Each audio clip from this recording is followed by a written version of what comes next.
अजीज़ दोस्तों, एक मरतबा फिर अफजल बट विद फैक्ट्स के साथ आपकी खिदमत में हाजिर हैं। और हमारा एक सबसे पहला जो आपसे मुकालमा है वो ये है कि हम ये कोशिश करते हैं कि तस्वीर के दोनों रुख आपकी खिदमत में पेश करें। हमारी ये कोशिश है कि हम एक गैर जानबदार जर्नलिस्ट के तौर पर हकीकत आपके सामने रखें। अगर आप सारे प्रोग्राम देखने के बाद इस नतीजे पे पहुँचें कि पाकिस्तान में कोई गैर जानबदार प्रोग्राम भी है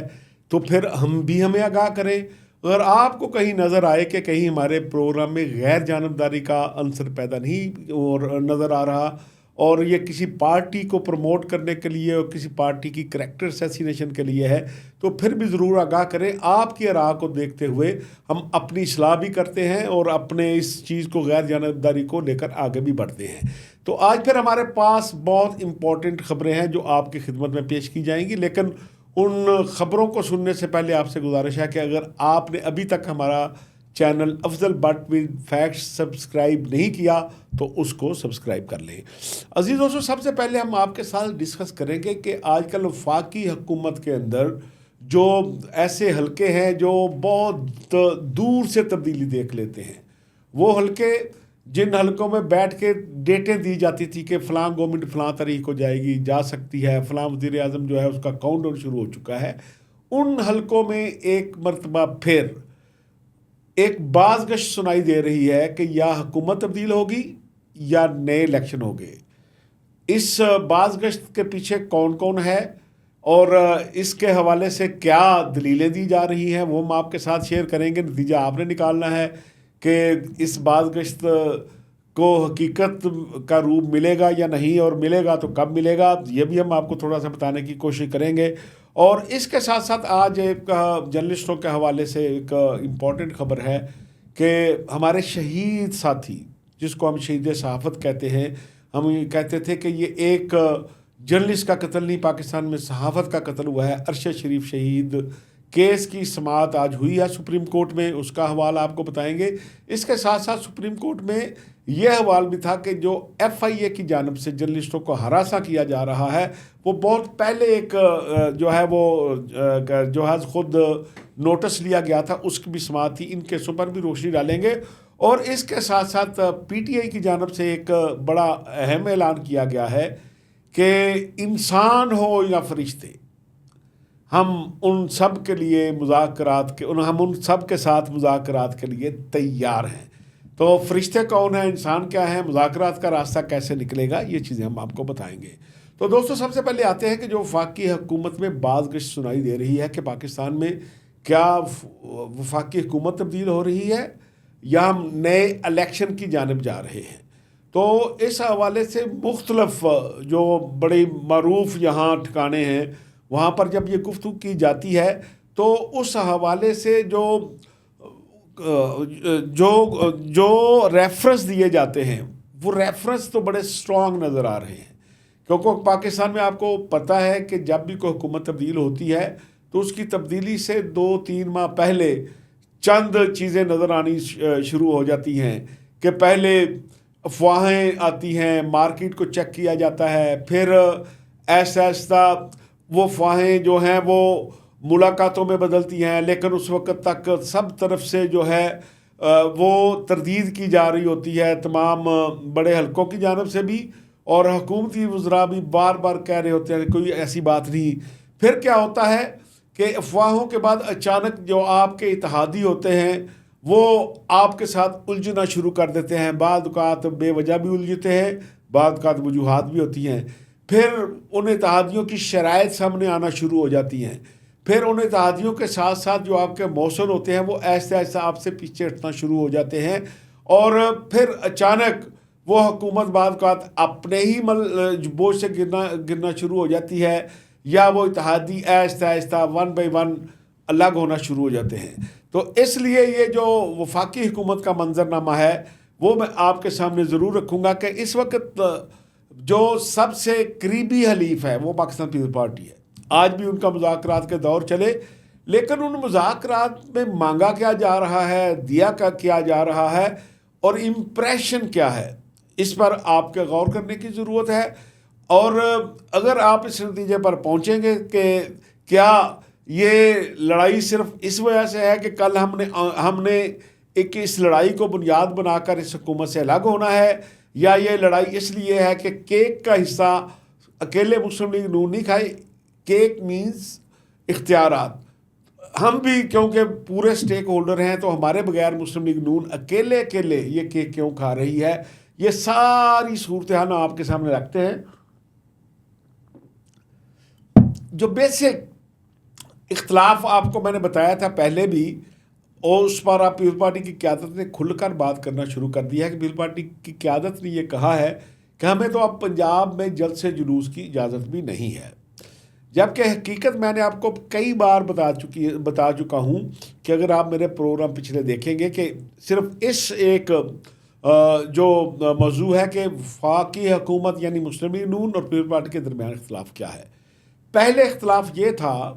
कि पीपल्स पार्टी ये चाहती थी कि हमें पंजाब में पावर शेयरिंग फार्मूले के तहत हिस्सा दिया जाए, सिर्फ वजारतों में नहीं, हर ज़िले के अंदर अगर DCO आपने लगाना है तो CPO हमारी रिकमेंडेशन पे लगेगा, ताकि हमारे वर्कर जो हैं पीपल्स पार्टी के, वो तो किसी दफ्तर जाएं, अपने लोगों का काम काज करा सके, रोज़मर्रा मामूलात में पता हो कि हम गवर्नमेंट का हिस्सा हैं। हम गुनाह बेलज्जत का हिस्सा क्यों बने कि हमारे पास कोई इख्तियार भी नहीं है और हम आपके हलीफ भी हैं। तो जब पीपल्स पार्टी ने स्टार्ट में ये मुतालबा शुरू किया, तो साथ ही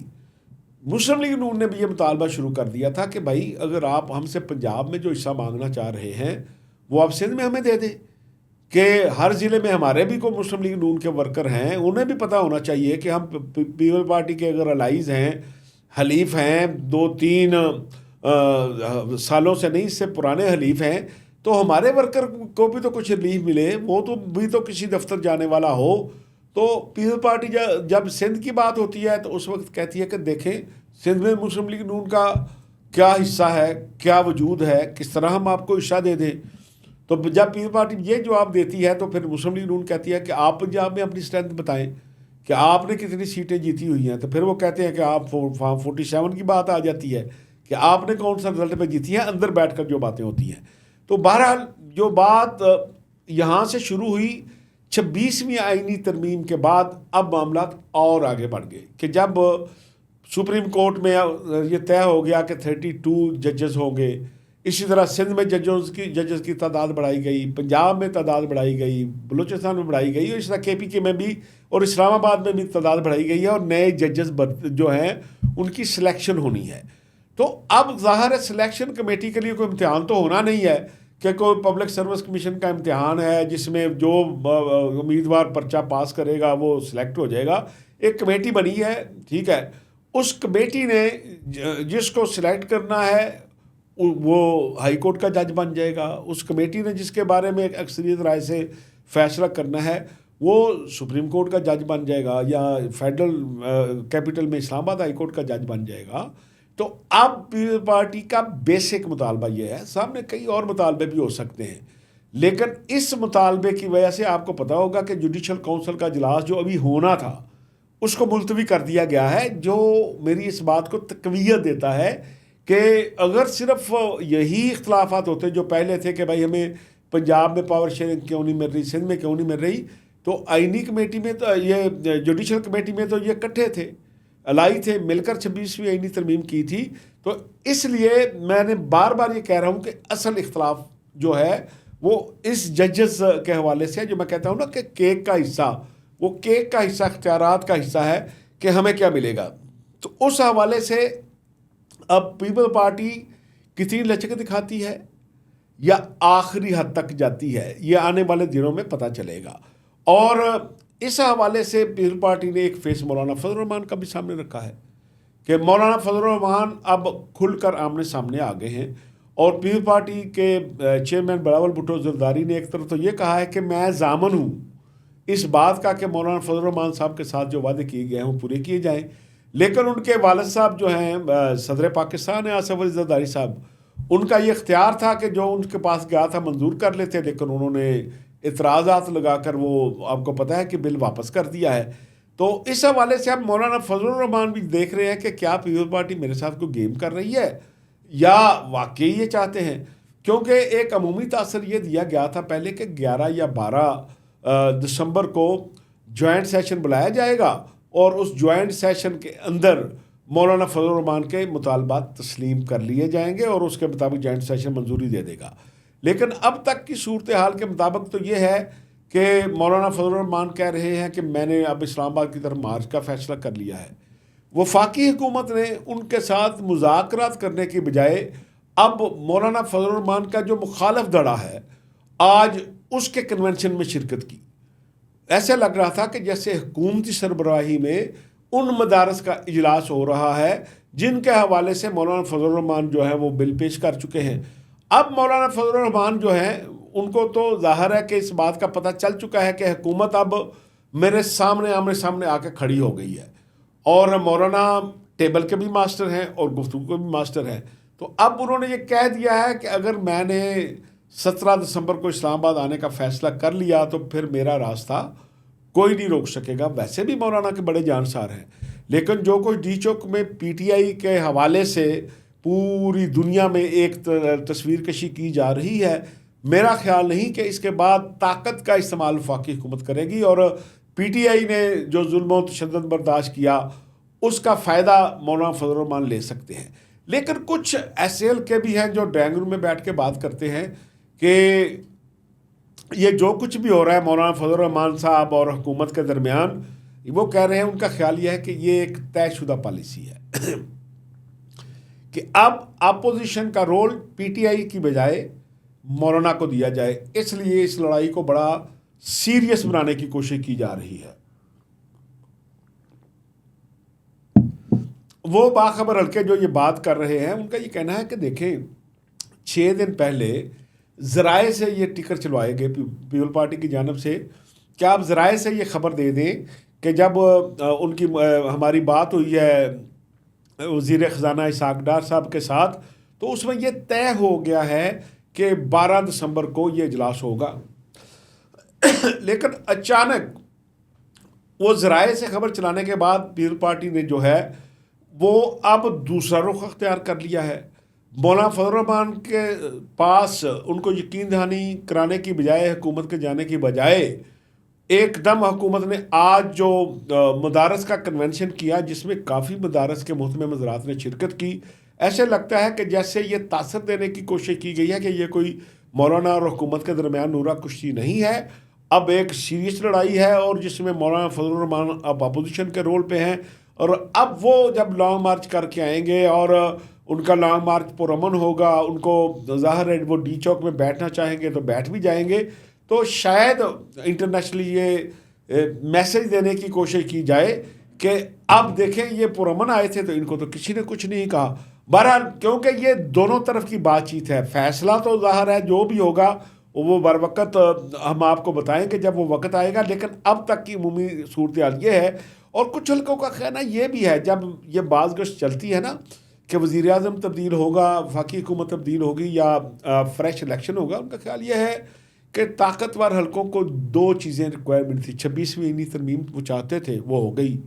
सर्विसेज चीफ्स की मुद्दत मुलाजमत में तोसी हो चुकी। अब आईनी बेंच जो है वो बन चुका, आईनी अदालत नहीं बन चुकी। तो अब इस हुकूमत ने सब कुछ जो करना था कर लिया, जो कुछ देना था दे दिया। अब तो पीटीआई ने जो है वो अपनी तरफ से सीबीएम दिए हैं, क्योंकि हुकूमत अगर चाहती भी तो उनके पास मेंबर पूरे नहीं थे। अगर मौलाना फजल रहमान और पीटीआई खामोश हमायत ना करती तो मौलाना फजल रहमान खुल के हमायत ना करती। तो अब क्योंकि मौलाना फजल रहमान का मुतालबा भी ये है कि फ़्रेश इलेक्शन कराए जाएँ,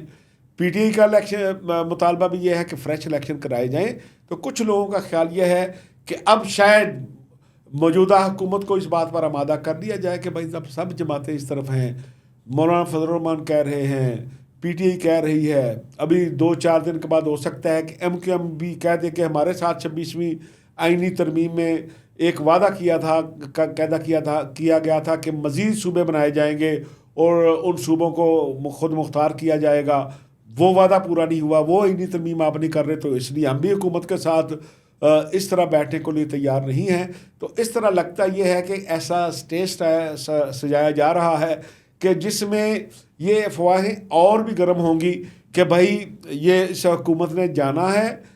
नए इलेक्शन होने हैं। क्योंकि पहले तो तहरीक एतमाद आई थी इमरान खान साहब के ख़िलाफ़, लेकिन उस वक्त वज़ीर आज़म की तब्दीली से काम चल सकता था। अब शायद वज़ीर आज़म की तब्दीली से काम ना चले, क्योंकि मौलाना फजल रहमान अगर वज़ीर आज़म तो नहीं बन सकते, ना PTI में अगर कोई बनना भी चाहे तो इमरान खान को इस बात से क्या है। अगर इमरान खान जेल में है तो इधर अली अहमद खान वज़ीर आज़म बन जाए,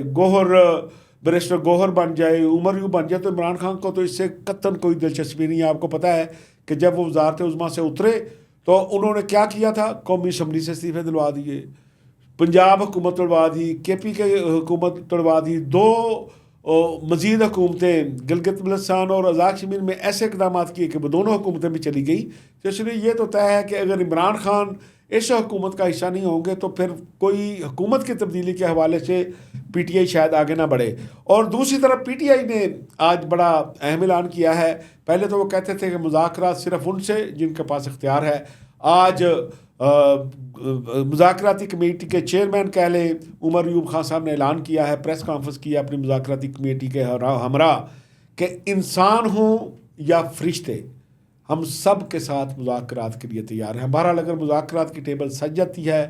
ये किसी नतीजे पे पहुँच जाते हैं, तो मेरा हाल है कि ये सिर्फ सियासी जमातों का नहीं, पाकिस्तान के 25 करोड़ अवाम को भी शायद सुख का सांस मिल सके। दोस्तों, हमारे प्रोग्राम का वक्त ख़त्म हो जाता है। आपके फीडबैक का इंतज़ार रहेगा। इजाज़त दें, अल्लाह हाफ़िज़।